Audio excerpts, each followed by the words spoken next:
Mis amados, estoy volviendo a Tarapoto casi menos de un año.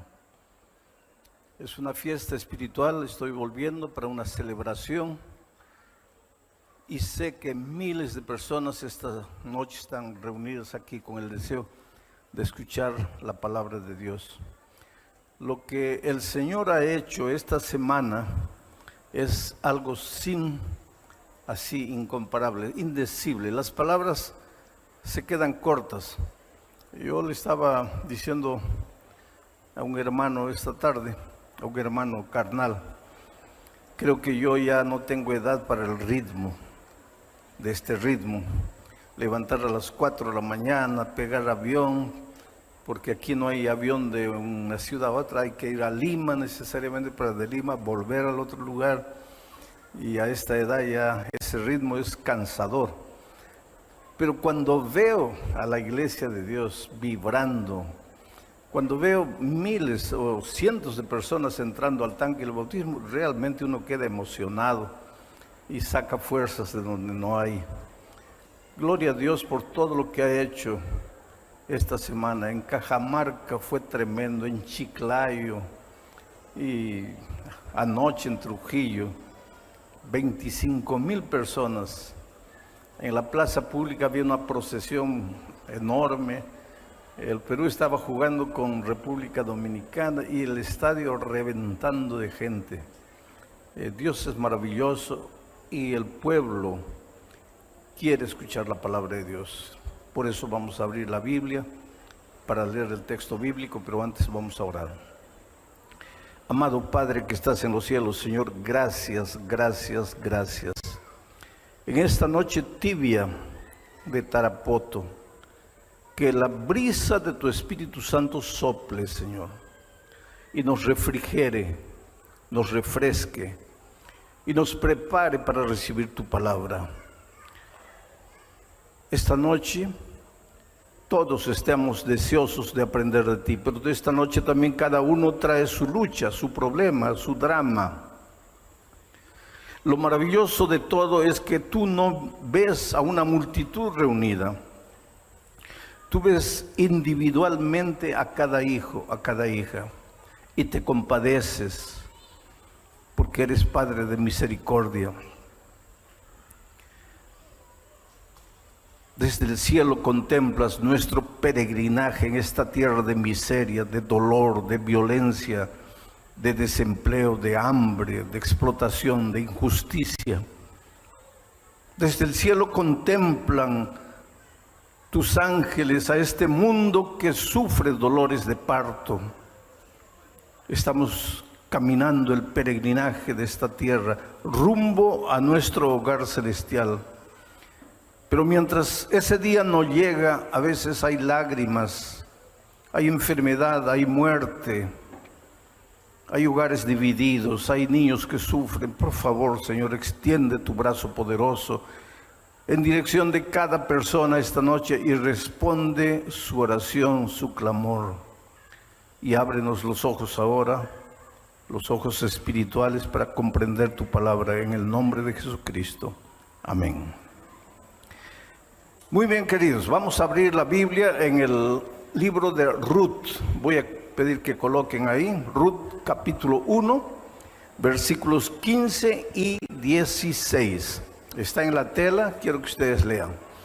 Y últimamente siempre pido que coloquen el texto bíblico en la tela, porque los predicadores no venimos a predicar lo que queremos, o lo que la iglesia nos pide que prediquemos. Nuestra primera lealtad es para con Dios.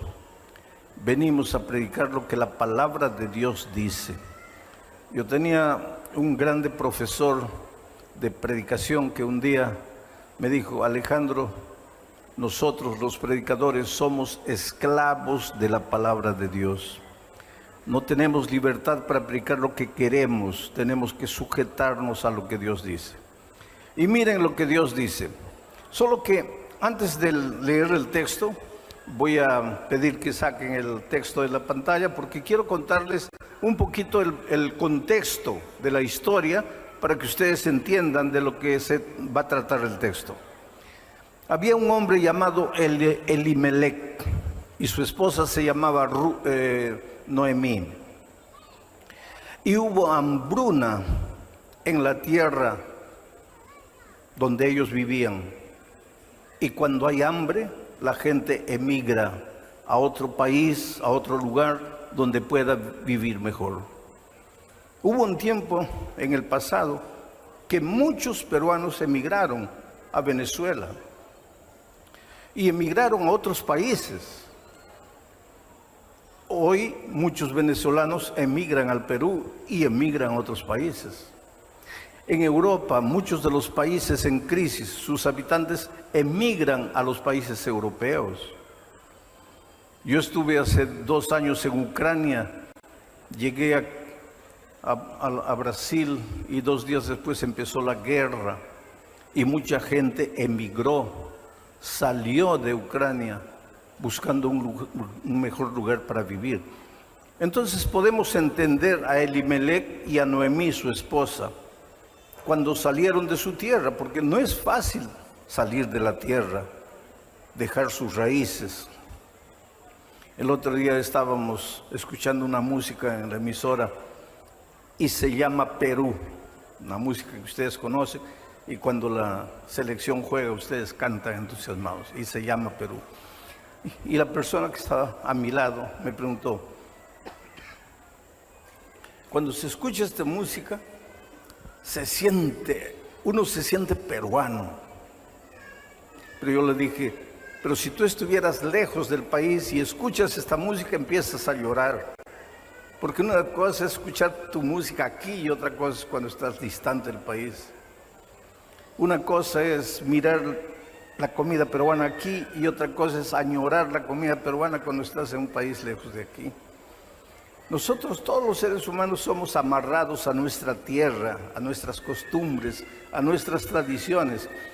Y para salir de la tierra e emigrar a una tierra extranjera solo por necesidad.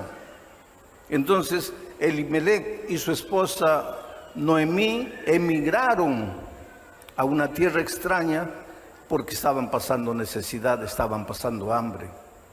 Y emigraron con 2 pequeños muchachitos, 2 hijitos. Y fueron para allá. El tiempo pasó, los hijos crecieron y los hijos se casaron con 2 muchachas de aquel lugar. Una de ellas se llamaba Orfa y la otra se llamaba Ruth. Ruth era de origen moabita, era una extranjera. Pero pasó el tiempo. Murió Elimelec, el esposo de Noemí. Ella se quedó viuda con 2 hijos y con 2 nueras. Pero uno de los hijos murió y después murió el otro hijo. Y ahora se quedó solo Ruth con 2 nueras. Ella viuda, anciana, con 2 nueras, Orfa y Ruth. A esas alturas del tiempo ya la situación había mejorado en su tierra. Por otro lado, Noemí estaba viuda, con 2 nueras viudas. Entonces Noemí le dijo a ellas, mejor volvamos a mi tierra, porque por lo menos allá está mi familia. Por lo menos allá podremos sobrevivir, ahora volvamos. Y volvieron. Y caminaron hasta llegar a la salida de la ciudad. Era una parte alta así. Y ahí Noemí miró a las 2 muchachas, sus nueras, y les dijo, miren, ¿qué van a hacer ustedes en mi tierra? Una tierra extraña para ustedes. Mejor yo me voy sola. Vuélvanse a su tierra. Vuélvanse a sus padres. ¿Qué voy a hacer yo sola por ustedes? Orfa, una de las nueras, le dijo, suegra, gracias. Se abrazaron y Orfa regresó. Entonces, aquí viene el texto Voy a pedir que coloquen el texto ahora sí. Y ahora ustedes van a entender el texto. Mira lo que dice. Y Noemí dijo, ¿a quién? A Ruth. He aquí tu cuñada, Orfa, se ha vuelto a su pueblo y a sus dioses, vuélvete tú tras ella. Voy a analizar esta primera parte, versículo 15. He aquí tu cuñada ha regresado a sus dioses, a su pasado. Tú también vuélvete. Tú sabes que hay mucha gente que vive añorando el pasado. El pueblo de Israel era típico en eso. Israel había sido libertado de Egipto y estaba caminando rumbo a la tierra de la libertad, pero estaba peregrinando por el desierto, y cuando había una pequeña tormenta ya comenzaban a reclamar: Moisés, ¿para qué nos sacaste de Egipto? En Egipto éramos esclavos, pero por lo menos teníamos agua. Aquí nos has traído al desierto, tenemos libertad, pero vamos a morir de sed. Y Dios les sacaba agua de la roca. Ahí faltaba comida. Moisés, en Egipto éramos esclavos, pero por lo menos teníamos comida. Nos has traído para la tierra de la libertad, pero vamos a morir de hambre. Y Dios les hacía caer maná del cielo. Ahí reclamaban: Moisés, estamos comiendo solo maná, maná, maná. En Egipto por lo menos teníamos otras comidas. Nos has traído a la tierra de libertad y nos das solo maná, maná, maná. Y Dios les mandaba codornices. Y un día les mandó tantas codornices que dice que ellos comían codorniz hasta que se les salía por la nariz. ¿Por qué que el pueblo de Dios? Porque hoy día no somos nosotros. Somos Israel caminando en el desierto de esta vida rumbo a nuestro hogar celestial. Pero constantemente estamos mirando para atrás, mirando para atrás, mirando para atrás. Porque para el cristiano no es fácil peregrinar en el desierto de esta vida. Muchas veces vas a perder el empleo, muchas veces vas a ser criticado, vas a ser juzgado, muchas veces tus mejores amigos te van a volver las espaldas, muchas veces te van a hacer sentir ridículo porque crees en la Biblia, porque quieres seguir a Jesús. Y en esos momentos inmediatamente, mejor me vuelvo. Y tal vez esta noche tengo la seguridad que más de uno aquí, o más de uno de los que me está oyendo en la radio, se ha vuelto para atrás, como Orfa, ha abandonado el camino, ha regresado a sus costumbres, está adorando a sus dioses. Y cuando digo dioses no me refiero a ídolos, a sus dioses, a los dioses de la carne, a los placeres. Han vuelto al cigarro, a la bebida, a las drogas, a la promiscuidad. No han sido capaces de mantenerse fieles en el camino hacia Canaán celestial. El ser humano siempre se está volviendo. Entonces, aquí encontramos en este texto un retrato de lo que nos sucede a nosotros. Voy a volver al texto ahora, al versículo 15. Por favor, regresen. Dice así: y Noemí dijo a Ruth: he aquí tu cuñada Orfa se ha vuelto a su pueblo y a sus dioses. Vuélvete tú tras ella. Ahora el versículo 16 dice: respondió Ruth. Esa frase me impresiona. Y voy a pedir que saquen el texto por un momento. Y respondió Ruth. Tú sabes que tu vida diaria es una respuesta. Tú sabes que mientras vivamos en este mundo tenemos que responder. Porque hay muchas voces. En realidad hay dos voces. La voz de Dios que te llama, la voz de Dios que te invita, pero la voz del diablo disfrazado de muchas voces que también te llaman, te seducen, te ofrecen el mundo, te ofrecen placeres, te ofrecen maravillas. La voz de Dios te ofrece una cruz. Toma tu cruz y sígueme. Entre tantos placeres que el mundo te puede ofrecer y la cruz, muchos prefieren obedecer la voz del enemigo. Pero tienes que tomar una decisión, tienes que responder. Y cuando Noemí le dijo a Ruth, tu cuñada ya ha regresado, vuelve tú también. Ruth respondió. ¿Y qué es lo que respondió? Volvamos al texto. Dice, Ruth respondió, no me ruegues que te deje y me aparte de ti. No me dejes, no me pidas, no me ruegues que te deje y me aparte de ti. Voy a parar ahí para comentar. La respuesta de Ruth fue, no me pidas que te deje y me aparte de ti. Ruth le estaba respondiendo a Noemí, no me pidas que te deje y me aparte de ti. Pero yo voy a tomar las palabras de Ruth y las voy a colocar en tu boca y en la mía, dirigiéndonos a Dios. ¿Quiere decir que Dios nos ruega que nos vayamos? ¿Nos pide que le dejemos? No. Dios nos da libertad. Dios podría habernos creado como robots programados para obedecer.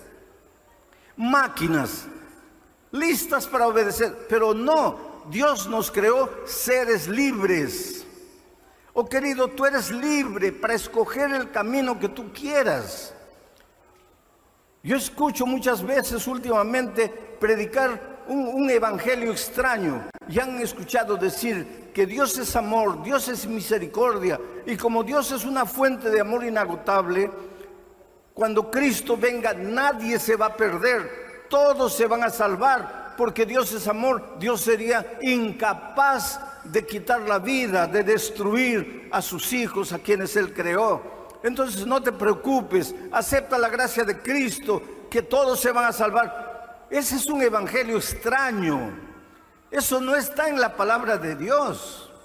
San Juan 3:16 dice, porque de tal manera amó Dios al mundo, a todos, para que todo aquel que en Él cree no se pierda. Dios ama a todos, al mundo. Dios ama a los incrédulos, a los ateos. Dios ama a los perdidos, a los perversos, a los malvados. Dios ama al mundo. Pero solo se van a salvar los que crean en Él. No todos. Pero ¿cómo Dios, siendo un Dios de amor, va a permitir que alguien se pierda? No, Dios no permite. Dios te ha dado libertad. Por eso digo que esta noche voy a poner en tus labios las palabras de Ruth a Noemí, como si fueran palabras tuyas a Dios, diciéndole, Señor, tú me has creado con libertad. Yo puedo irme a donde quiera, pero por favor, yo no puedo irme, yo no puedo dejarte, yo no puedo abandonarte, yo no puedo apartarme de ti. ¿Y por qué? Por una simple razón. Aquí está Dios y aquí está el territorio de la bendición, el territorio del amor, el territorio de la vida abundante. Si quieres vivir una vida plena, no salgas del territorio de la vida, no te apartes de Jesús, no te vayas para afuera, porque si yo me salgo, si yo dejo el territorio de la vida, si yo me alejo de Dios, naturalmente estoy entrando en el terreno de la muerte, en el terreno de la maldición. Aquí hay dolor, aquí hay sufrimiento. Pero pastor, yo estoy en Cristo y también sufro. Claro, porque estamos peregrinando en esta tierra maldita por el pecado. Claro que aunque estés en Cristo vas a sufrir, solo que cuando estás lejos de Jesús sufres y el sufrimiento te acaba, te destruye, maldices y te quitas la vida. Pero cuando estás en Cristo, el dolor puede llegar, puedes llorar, puedes sufrir, pero estás en Cristo y Él finalmente te consuela y te restaura y te levanta. Por eso es que la vida cristiana es relacionamiento con Dios, es buscar todo día a Dios, es caminar con Dios. Analiza las palabras de Ruth nuevamente en el texto bíblico. Volvamos al texto. Respondió Ruth: no me ruegues que te deje y me aparte de ti, porque a donde quiera que tú fueres, iré yo, y donde quiera que vivieres, viviré. Voy a quedarme en esa parte. A donde quiera que tú fueres, yo iré. Donde quiera que tú vivieres, yo viviré. Voy a colocar nuevamente las palabras de Ruth en tu boca, para que le digas al Señor Jesús: Señor, yo no tengo otro camino. Puede haber miles de caminos, pero para mí solo existe un camino. Yo te voy a seguir. A donde quiera que tú fueres, yo iré. Yo te seguiré. Yo andaré contigo. Yo no me apartaré de ti. Eso es lo que pensaba Enoc. Por eso Enoc caminó con Dios y Dios se lo llevó al cielo vivo. Eso es lo que pensaba David. Por eso David dijo: andaré con mi Dios en la tierra de los vivientes. Eso es lo que pensaba Noé. Por eso Noé caminó con Dios y la Biblia dice: y porque caminó con Dios fue un hombre perfecto. Eso es lo que pensaba Abraham, porque una noche el Señor se le apareció y le dijo: anda conmigo y sé perfecto. La vida cristiana es andar todos los días con Dios. Y finalmente en el cielo, Juan en Apocalipsis 14, versículo 1, él ve en el cielo a los redimidos siguiendo al Cordero por donde quiera que va. Quiere decir que si en el cielo los redimidos van a seguir a Jesús por donde quiera que va, es porque en esta tierra aprendieron a seguirlo. Porque en esta tierra le dijeron a Jesús: a donde quiera que fueres, iré yo. Ahora tú me vas a hacer una pregunta que una ancianita en algún lugar del mundo me hizo. Me dijo: pastor, yo no le entiendo. Usted dice que la vida cristiana es caminar con Dios. Dígame, ¿cómo puedo caminar con Dios si yo no lo veo? Si yo no lo puedo tocar. ¿Cómo es que voy a caminar con Dios? Fácil. Cuando tú todos los días abres la palabra de Dios para estudiar por lo menos un versículo de la Biblia y reflexionar en él. Cuando tú todos los días, mientras estás andando, haciendo todo, abres tu corazón a Dios y oras y le cuentas a Dios todo lo que se te ocurre, lo que sientes, lo que vas a hacer. Cuando tú oras y cuando tú le cuentas a otra persona que Jesús es la fuente de la vida, tú estás caminando con Dios, andando con Dios, estás siguiendo a Dios, a Jesús por donde quiera que Él fuere. Y cuando tú estás caminando con Jesús, el carácter de Jesucristo pasa a ti, se refleja en ti y dejas de ser un rabioso, un iracundo, un mentiroso, un envidioso, un orgulloso. ¿Por qué? Porque de tanto caminar con el Maestro, el carácter del Maestro se refleja en tu vida y te vuelves manso y humilde de corazón. Y entonces tu hogar es un hogar feliz y tus hijos te aman y tu esposa es apasionada por ti. ¿Cuánta gente viene a mí y me dice: pastor, no puedo con mi carácter, mi problema es mi carácter, soy terrible? Yo sé, un día cuando Jesús estaba en esta tierra, se acercó a Jesús un hombre con un carácter terrible. Su nombre era Juan y su apodo era el hijo del trueno. Ahora imagínate, para que a alguien le pongan de apodo hijo del trueno, no era una santa palomita, ¿Cómo a una santa palomita le van a decir hijo del trueno?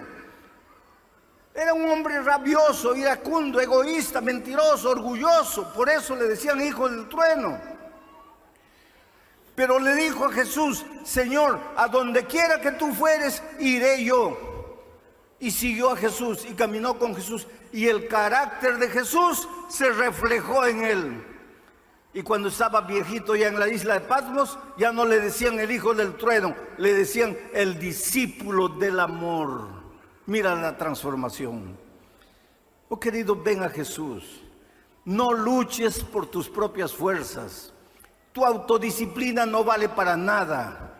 Ven a Jesús, cae de rodillas y dile: Señor, no puedo con mi carácter. Señor, estoy amarrado a un vicio, no me puedo libertar, no tengo fuerzas.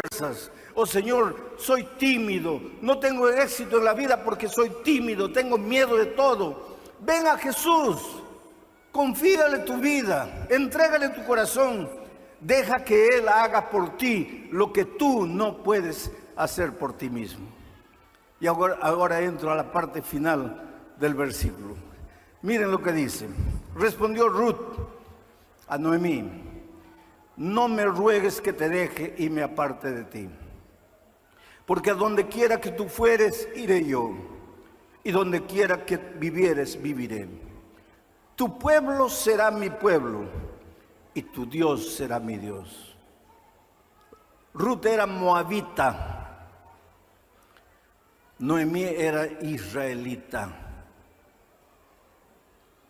Los moabitas adoraban a muchos dioses. Era una tribu, era un pueblo guerrero, sanguinario, perseguidor. El pueblo de Israel tenía muchos defectos, pero era el pueblo de Dios. Dios lo había sacado de la esclavitud de Egipto y lo estaba llevando hacia la tierra de Canaán. Dios era el único Dios del pueblo de Israel. Dios había establecido sus 10 eternos principios de su ley en tablas de piedra en el monte Sinaí. Cuando Ruth le estaba diciendo a Noemí: tu pueblo será tu pueblo, tu Dios será mi Dios, estaba tomando la decisión de unirse a la iglesia de Dios en esta tierra para caminar con los hijos de Dios el peregrinaje de este mundo para finalmente llegar a Canaán celestial. Pero ahora viene otro texto que quiero leer para que ustedes entiendan bien lo que quiere decir tu pueblo será mi pueblo, y para que ustedes entiendan lo que significa la iglesia en la vida del cristiano. Por favor, querido, no pienses que porque te bautizas y perteneces a una iglesia ya estás salvo. Nunca pienses eso. La iglesia no tiene poder para salvar a nadie. Solo Cristo y su gracia maravillosa salvan. Pero por favor, no me digas que estás salvo en Cristo si no estás en su iglesia. Y ese principio lo establece Pablo en la epístola a los Efesios. Voy a pedir que coloquen el texto. Capítulo 2, versículos 15 y 16. Dice, hablando del Señor Jesucristo, Pablo dice que Él, aboliendo en su carne las enemistades, la ley de los mandamientos expresados en ordenanzas. No dice que Cristo abolió en su carne los 10 mandamientos de la ley de Dios, no dice. Dice, abolió en su carne los mandamientos expresados en ordenanzas. ¿Cuáles eran esos mandamientos expresados en ordenanzas? Todas las instrucciones relacionadas a los sacrificios de corderitos que simbolizaban a Jesús. ¿Y por qué Jesús abolió en su carne esos mandamientos de ordenanzas, de instrucciones, de sacrificios?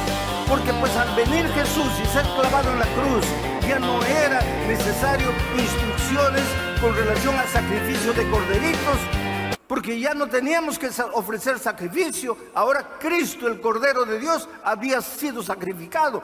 Por eso Él abolió en su carne los los mandamientos expresados en ordenanza. Sigo leyendo.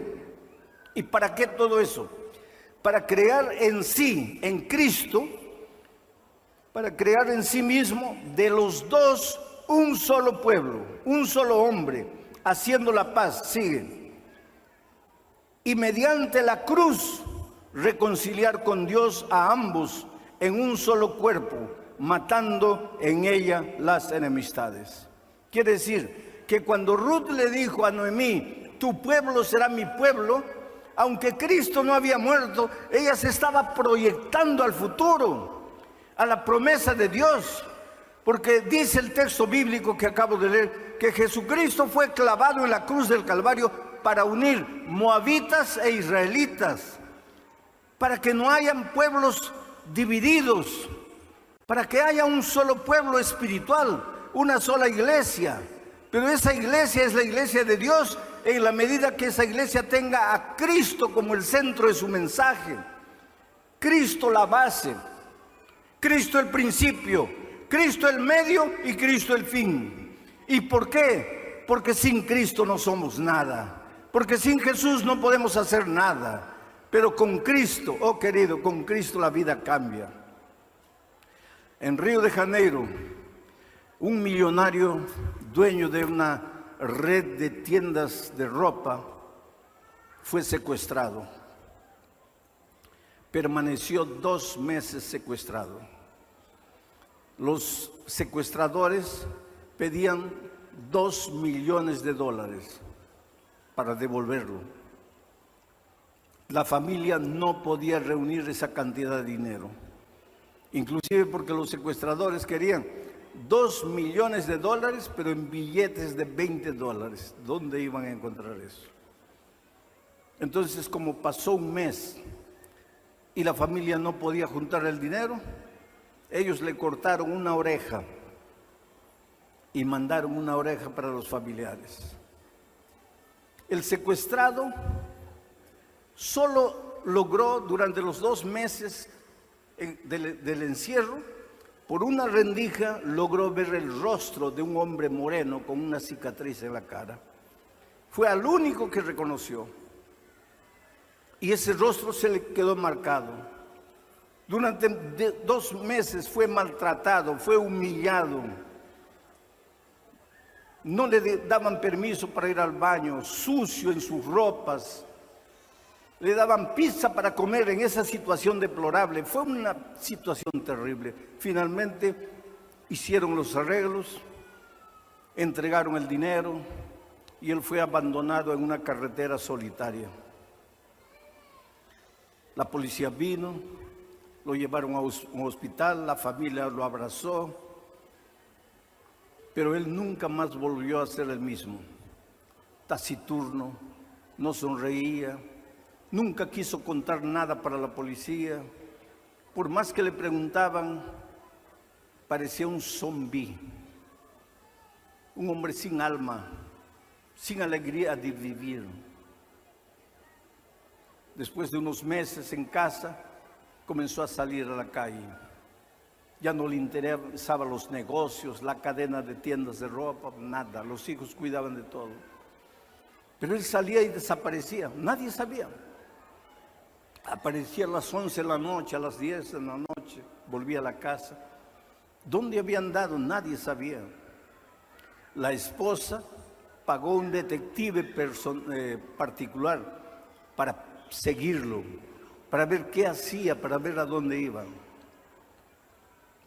La esposa pensaba que él tenía otra mujer, pero no era verdad.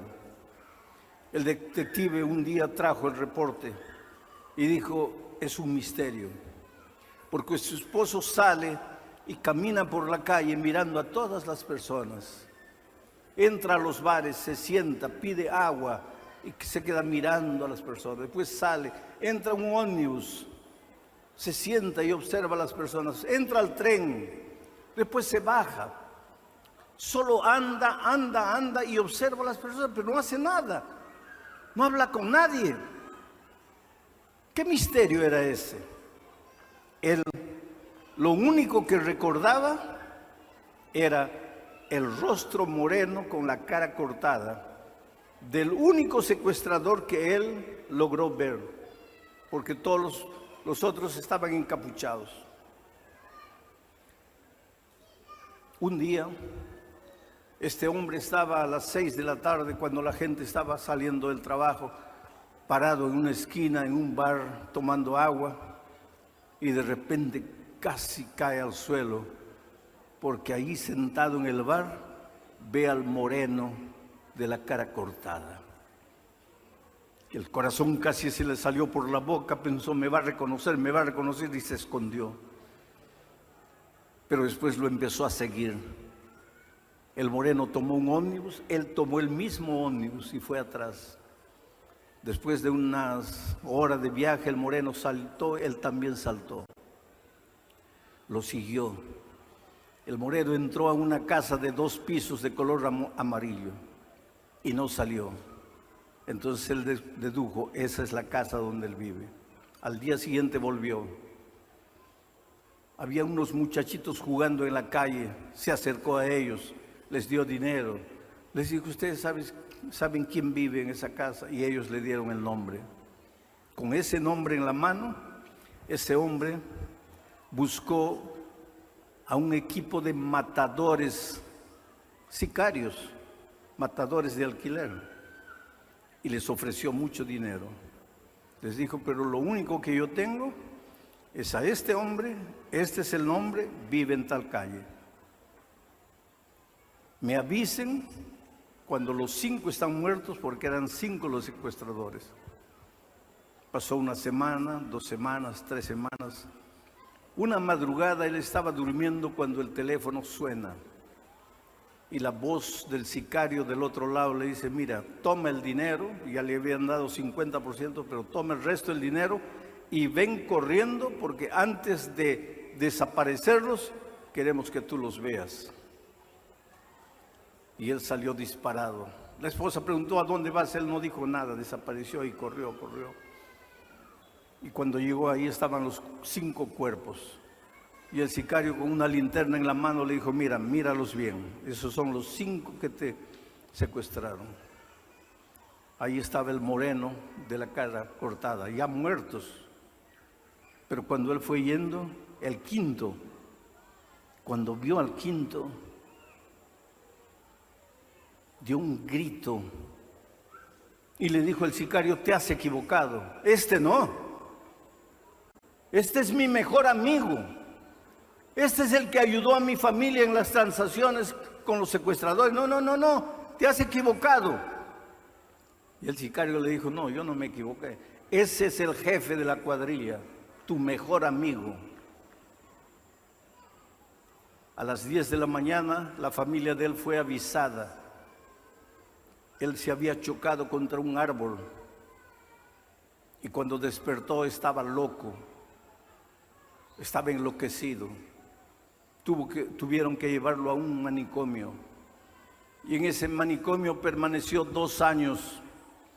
En las noches de luna salía desnudo a la orilla de la piscina y aullaba como un lobo, loco, completamente desequilibrado. Pero ese hospital tenía un capellán, un pastor, y ese pastor se acercaba, tratando de hacerlo hablar. Él no hablaba nada, él nunca decía nada, él solo se quedaba en un rincón y lloraba, y en las noches aullaba y gritaba, un hombre con la vida completamente destrozada. Y un día el pastor capellán pensó, este hombre carga una culpa terrible en la vida. Y le comenzó a leer una historia bíblica de perdón, de cómo Dios perdona, de cómo Dios transforma. Y a medida que el pastor le hablaba, él lloraba. Y finalmente, llorando, le dijo al pastor sus primeras palabras, pero a mí Dios no me puede perdonar, porque yo mandé matar 5 personas. Y una de ellas era mi mejor amigo. Y el capellán lo abrazó y le dijo, sí, para ti hay perdón. Mira lo que dice este texto. Todo pecado le será perdonado al ser humano, todo. Asesinato, adulterio, miseria, violencia, injusticia, todo. Por lo tanto, tú estás perdonado. El hombre se abrazó al pastor y lloró, oraron. Y a partir de él, ese hombre empezó a estudiar la Biblia. Y a medida que estudiaba la Biblia, iba quedando lúcido. Y cada vez que la familia iba a visitarlo, lo encontraba más lúcido y lúcido y lúcido. Hasta que un día el director de la clínica de recuperación le dijo a la familia: llévenselo, ya está sano, ya está bien. El hombre abrió la Biblia. Hoy le entregó la vida a Cristo. Hoy tiene paz en su corazón. Y hoy sale buscando otras personas para hablar del Señor Jesucristo. No importa quién eres ni cómo has vivido. No importa lo que has hecho o lo que estás haciendo. Dios tiene poder para transformar tu vida. Yo siempre digo que tú eres lo más precioso que Dios tiene en este mundo.